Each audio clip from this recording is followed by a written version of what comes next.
the importance of voting, how important it was to the elderly, especially during a pandemic. Important to them that she was available to them. She would help their college students not have to travel home, but get mail-in ballots and to be able to vote.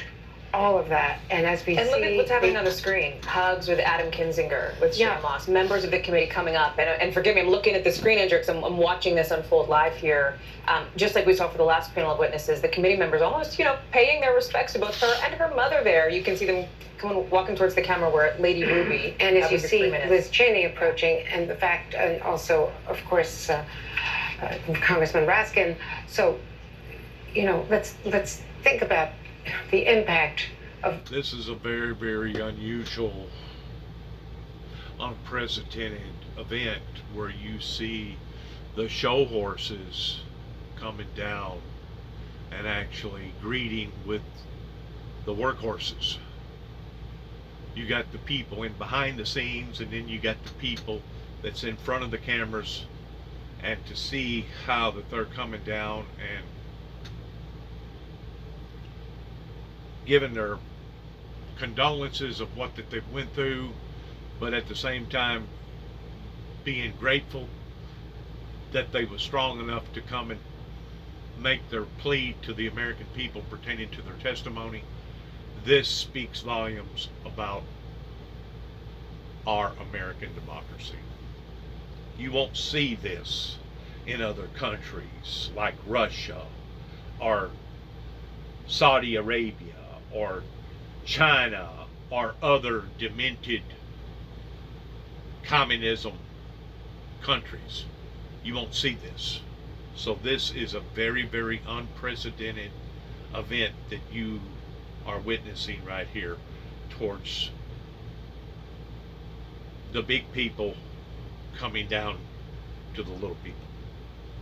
Testimony, Lady Ruby, as she described herself, these people who were honest, ordinary citizens, so vilified that they're afraid to go to the grocery store, afraid to introduce themselves, to tell anybody their names. Their lives have been ruined. Lady Ruby had to go into hiding on the recommendation of the FBI for 2 months. Katie, before January 6th, because of threats to them and their families. And that is exactly what is happening, according to lots of testimony that we've heard all over the country to election workers. Lady Ruby saying, do you know what it feels like to have the President of the United States target you? Katie? This is what happens. This is a result of the president spreading the lie, and Rudy Giuliani spreading the lie and making unfounded, targeted claims against an individual. I mean, she's saying pretty clearly her life is ruined. Her mother, as you said, had to go into hiding for 2 months.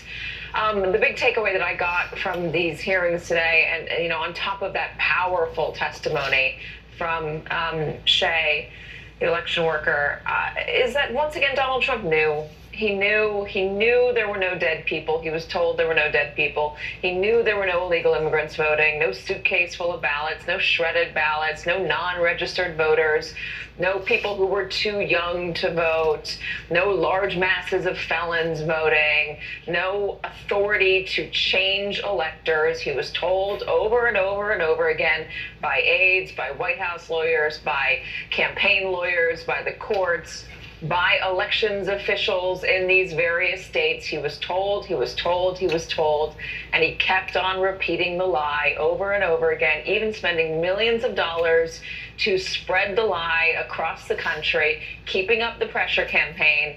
And what we saw there with Shea Moss's testimony was the results of how that affected an individual person. What we saw on January 6th is how it affected the country.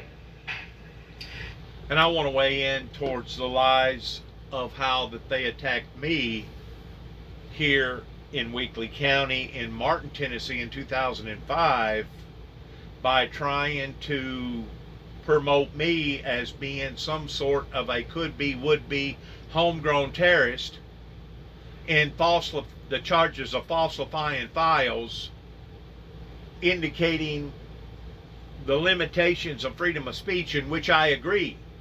There should be limitations of freedom of speech towards being able to stand in a theater and cry fire, fire, fire, knowing good and well that there is no fire. I agree 100% to that concept that freedom of speech should be limited under those pretenses. But should these people be held accountable for how that they have abused that same privilege on their platform? And you keep in mind, whenever the president has a platform, ordinarily his platform is going to exceed everybody else's platform, because now you're talking about somebody on international digital satellite media that can get out to hundreds of thousands of people, millions of people within a matter of seconds, compared to something that somebody may post on their social media platform that may take years before they ever get 1 million viewers. That's the difference in what this president has done, this prior president has done, that should be shamed, that should be scorned, that should be ridiculed, and should have to be forced to come out into the American people and give a public apology. Because now it's not just a matter of opinion towards what that he has done. Now we are seeing the evidence throughout these hearings of just exactly who said what to who, how that it unfolded, and from a historian point of view, this is so crucial that this comes out the way that it comes out. And it's not trying to debunker or diminish one of the American presidents. It's just like me speaking out against Homeland Security, the way that they attacked me in 1989 with the Windmill Ministries missions beginning in Madison County, Jackson, Tennessee. It has nothing to do with diminishing a person's position in the eyes of the general public. What it's got to do with is trust in the American people's eyes. And whenever an instigator such as Donald J. Trump has promoted what he's done, the damage that he has done to this country, to our democracy, goes beyond anything else that I think that anybody could ever do, including Pearl Harbor, including 9/11, including some of the other horrible events that's happened here in America, like the Oklahoma bombing or whatever. All combined together could not have done the damage in what this man has done. And he done it willfully. He done it consciously.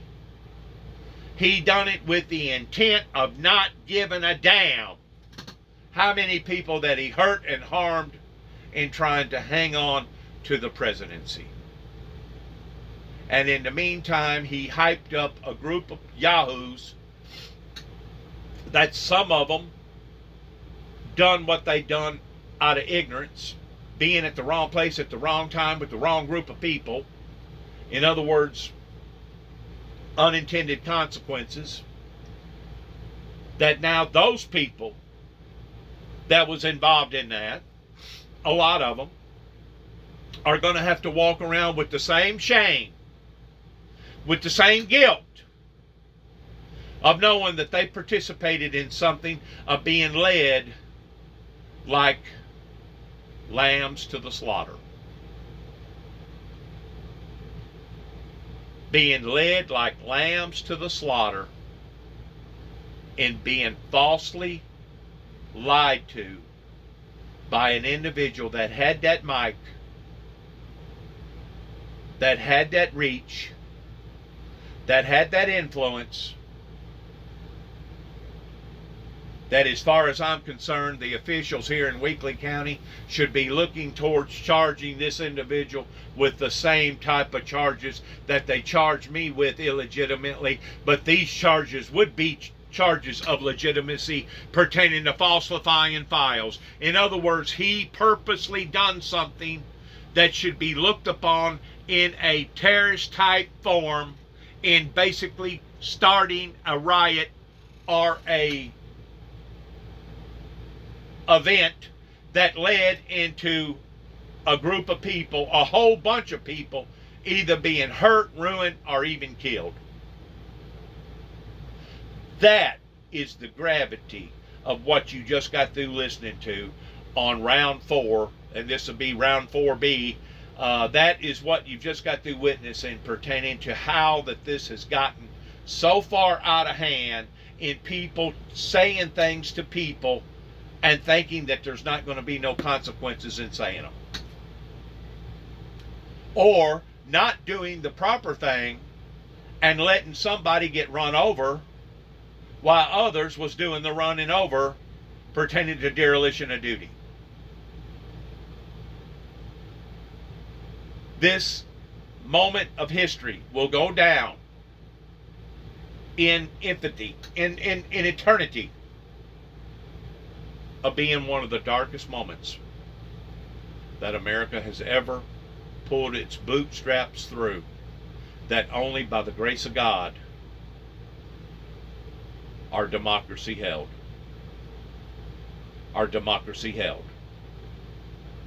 And to think that people are so naive today and wanting to blame everything on the current president today pertaining to the immigrant issue, pertaining to the money issue, pertaining to the drug issue, pertaining to the homicidal violent gun issue, pertaining to the divorce issue, pertaining to the homosexual LGBTQ community issue, to think that this president that we have now is getting the blame for all this, it speaks volumes about the American people and how naive and how misled and how deceived that they truly are. And I really blame a great deal of this on the church world here in America, because the church world has sat back and allowed for this to fester and get this far out of hand.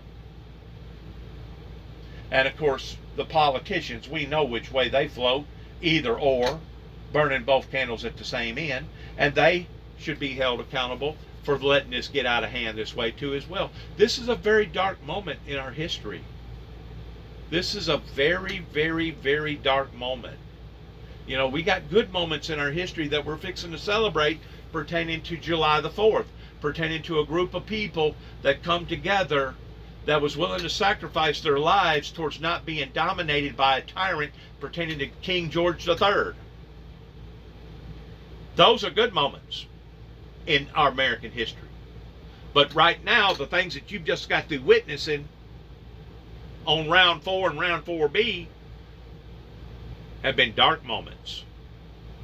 Now, somehow or another, we're going to have to pull together towards taking the good and the bad on both sides and working for the good and the benefit of we the people. And I mean that from not only a political stance, but also a religious stance towards the church world rolling up their sleeves and getting involved in this mess that they have sat idly by and allowed to get in this mess, that we're all going to have to take apart if we're ever going to see America rebuild and see peace and utopia and see the things that our ancestors intended for us to be a part of. We're all going to have to take a part in rolling up our sleeves and getting a little dirt on us if we're going to pull ourselves out of this hole that obviously we have been subjected to just within the past year and a half or so. Thanks again. Good luck to all of us. God bless America. God bless America's endeavors. God bless our military. And good luck to each and every one of us who are striving towards the righteousness of God in doing His will and His works through His Son, Jesus Christ. Thanks again, and shalom.